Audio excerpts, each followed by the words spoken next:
So this week provides us a very rich array of saints to comment on, but before I do that, I need to speak about today's commemoration or anniversary. Today is the anniversary of the recently, and thanks be to God, reversed Supreme Court decision of Roe v. Wade, which saw at the federal level an endorsement of the mass murder of unborn babies in our country. And while that has been reversed, thanks be to God, some states have, in reaction to that, enacted some horrific laws which have established the act of child sacrifice as untouchable. And while it should not need to be said, I will need to repeat, due to circumstances in the world, that direct abortion is, pure and simple, the murder of an innocent life. As I mentioned before, it is satanic worship because the devil is always getting us to offer human sacrifice, particularly of babies.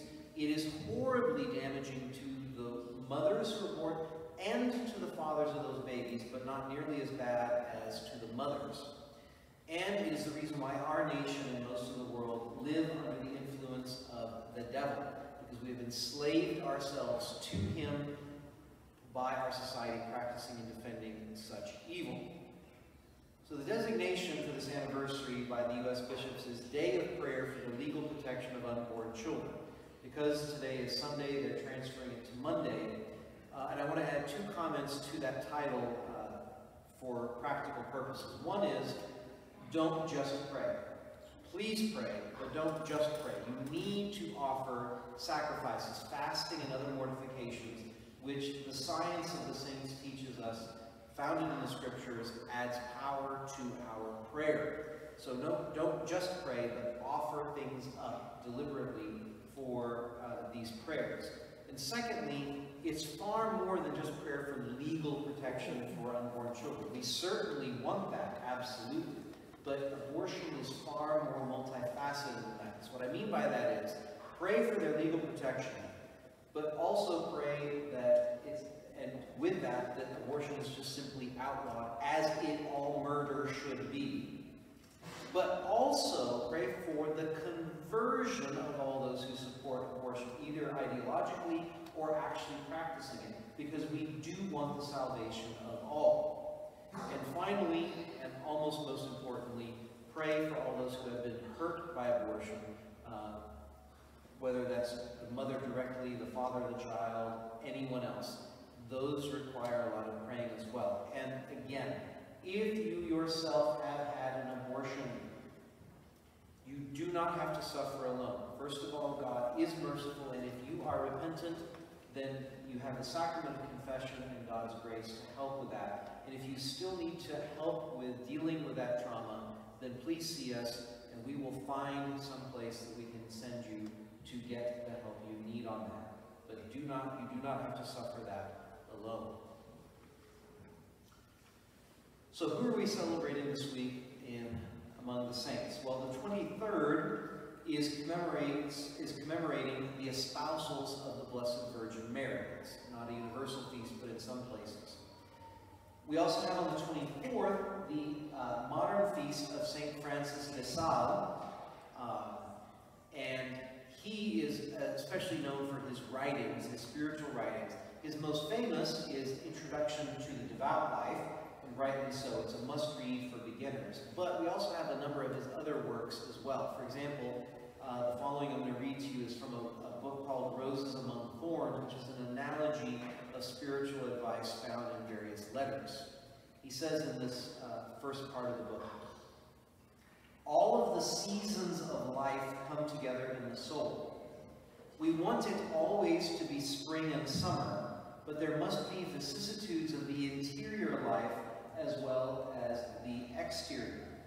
Only in heaven will everything be springtime in its beauty, autumn in its fruitfulness, and summer in its ardor. There will be no winter there, but here winter is necessary for the work of abnegation and for the 1,000 minor but beautiful virtues that we exercise in a fallow time. Let us then continue to put one foot in front of the other. Provided our hearts are true, we will walk aright. the 25th, we will be commemorating the conversion of St. Paul the Apostle. It's a story that we're very familiar with, hopefully, from the scriptures, because of how dramatic it is. And on the same day, we commemorate Ananias, the man who baptized St. Paul. The following day is the modern feast of two of Paul's great disciples, Timothy and Titus. And the modern feast of St. Thomas Aquinas is on the 28th. St. Thomas is one of the greatest minds that God has given the church.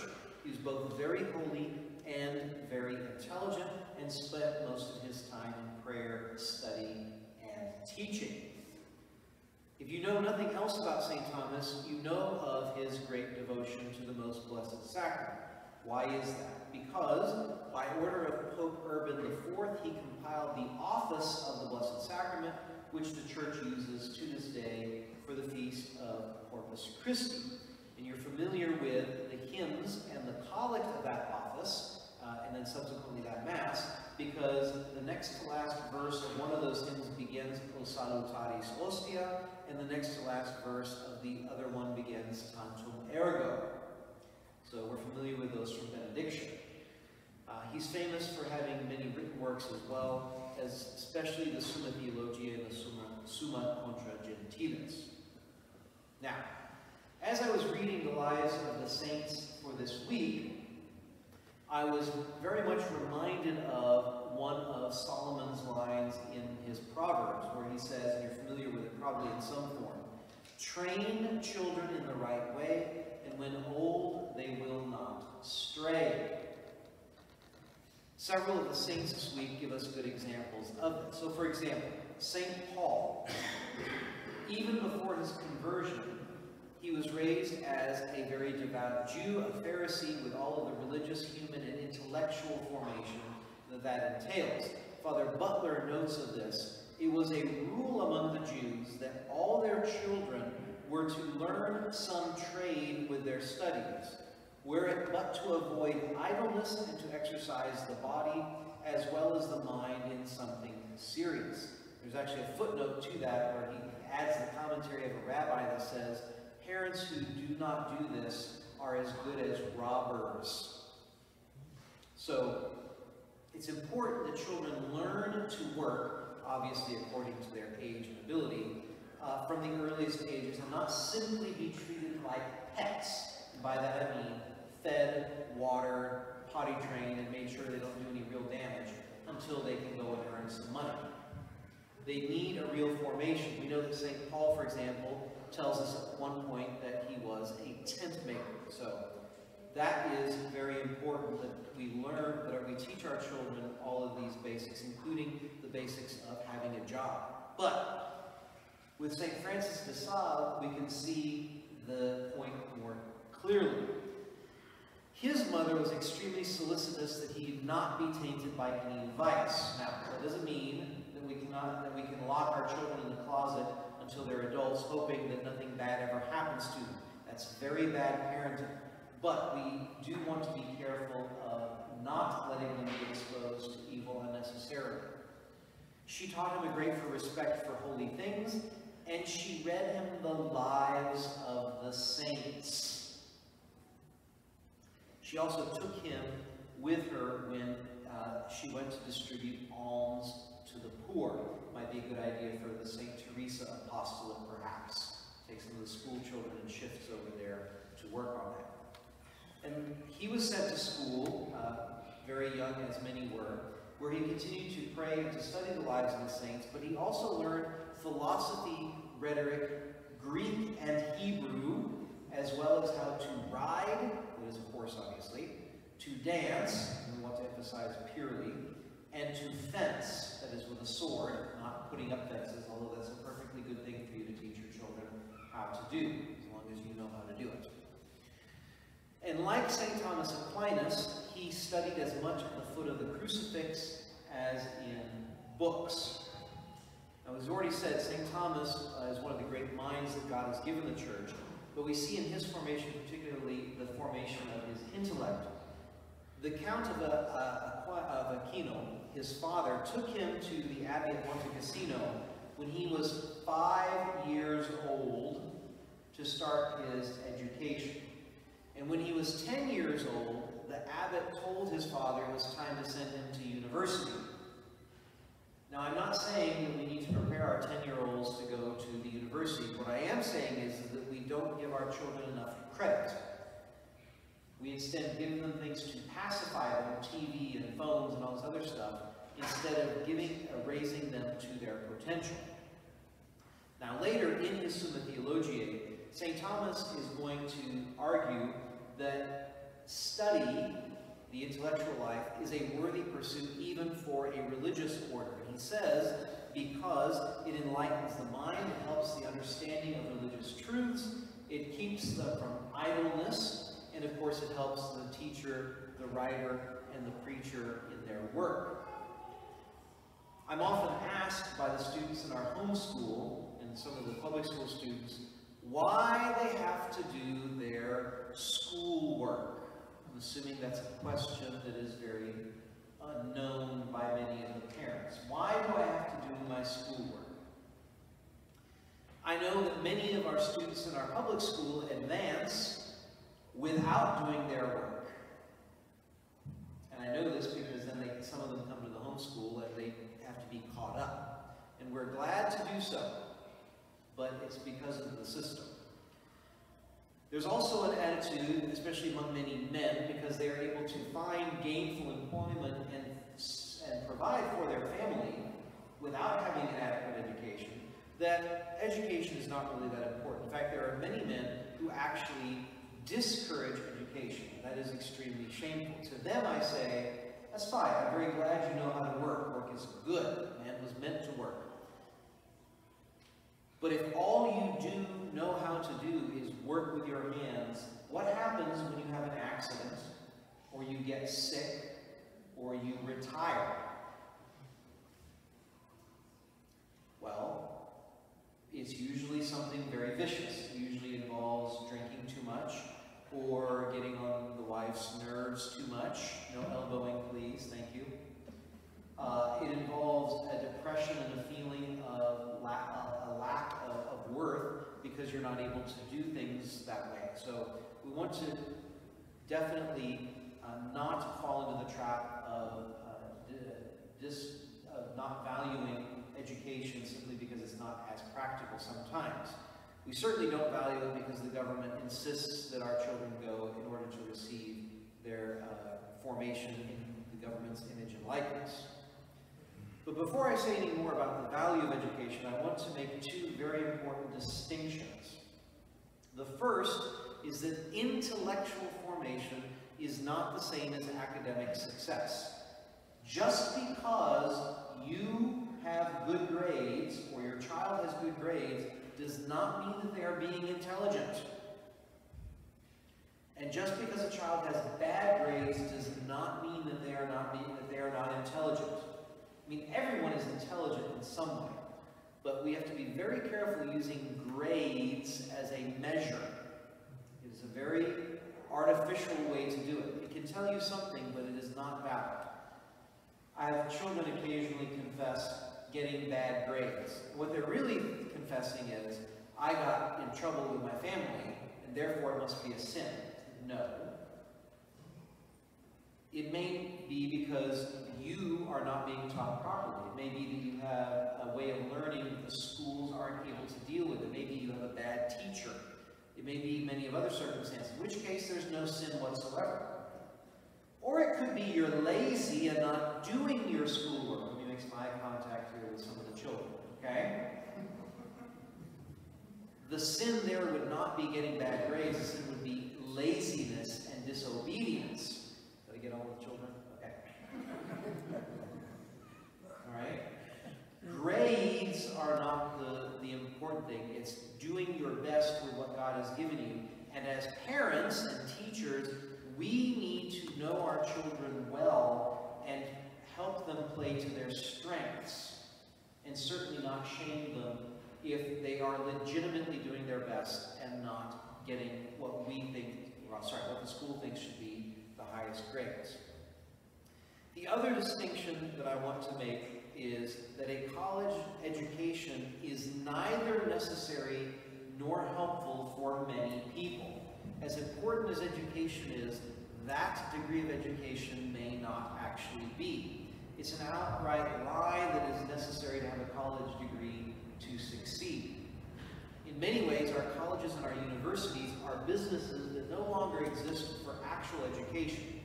And many of them violently impose their own diabolical ideologies on students. And when I say violently, I mean with the threats of the professor, of grades, of just simply applying pressure in an institutional way, or even with financial aid issues. The point is that it is not always the best environment. And a corollary of this point is that a college education is, while again valuable for many people, not always necessary immediately after high school, or, if I need to say this to some people, during high school. It's not like your children aren't under enough stress as it is. Or you're not putting yourself under stress simply because you have to succeed.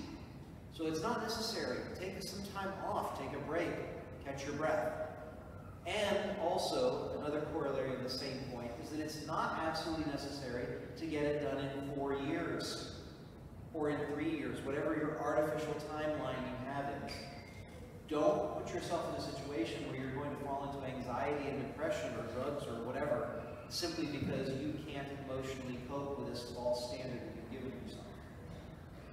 Okay, with those distinctions and caveats aside, let's go back to the point of why it is necessary to study, even if it isn't in other ways like to go to university. Well, the first and most basic reason why is because we are made in the image and likeness of God. And what that means principally is in the faculties of our souls, of our intellect and our will. You are most like God in the fact that you can think and that you can choose, particularly love. That is how we are most like God. Therefore, the more you understand, the more your intellect is formed, the more like God you are. It also helps you to understand the universe better and therefore glorify the Creator of all and understand what He has done in creation. And of course, there's plenty of practical benefits from understanding how the universe works. So let's speak about a couple of those points in particular. So for example, the maths and sciences, which are probably the most popular in the sense of success and modern worldly success, certainly have those factors to them, but also we want to consider the fact that, again, going back to the point of understanding the universe, everything in the universe involves numbers, and not just the bank account or the checkbook. Everything involves numbers, and so to understand how numbers work helps with that. The other thing that's important is when you look at the sciences, biology, chemistry, physics, whatever it is, this is simply looking at different areas of the universe and how they work, how God has designed them. And so, while all of these subjects are very practical in certain ways, they're also very good simply to understand how things work. I find myself, of course, obviously we have a little homeschool co-op here, so I answer questions occasionally, do a little tutoring and all that. So my background, my general background in these subjects comes in handy, but for everybody, it's always good to have at least a basic idea of how everything works. But in a particular way, I want to emphasize the subject of language.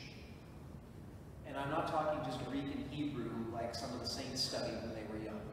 Just simply language. As I explain it to our students when they ask why we're studying language and grammar so much, the answer I give them, and this is very important, language is the blueprint of reality. Language is the blueprint of reality. Language reflects reality. What things are and how they interact in the relationship to each other. It's all in our grammar. It's like engine mechanics.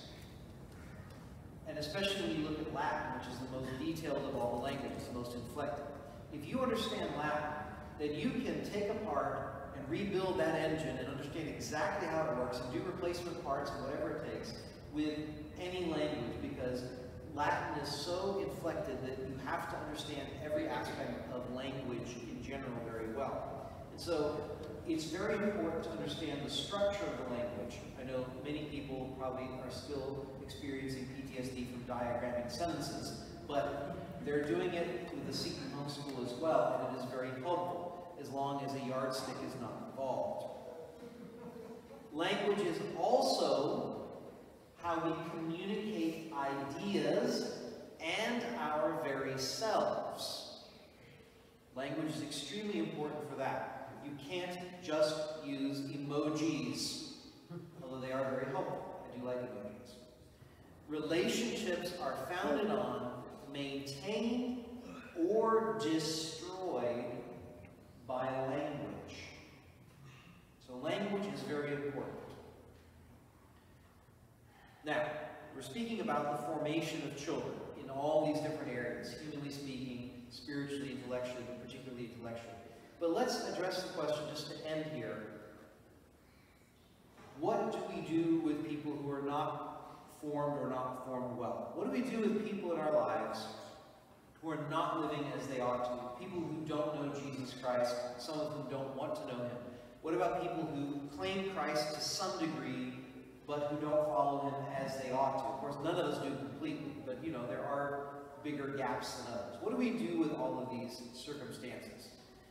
Well, if you really believe in hell, and therefore the chance that the people you know and love may go there, you hopefully will want to do something about that. Now, some people might shut me off at that point with the ridiculous modern attitude of, well, he's judging.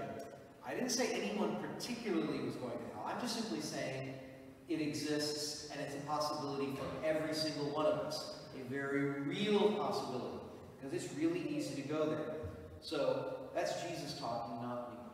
But if we really believe and we really care about other people, and we don't want to risk them going to hell, then we're going to want to do something about it. And I think that we see an excellent example of why we can never despair regarding these people that we know and love in the salvation of St. Paul, who we're going to celebrate this week.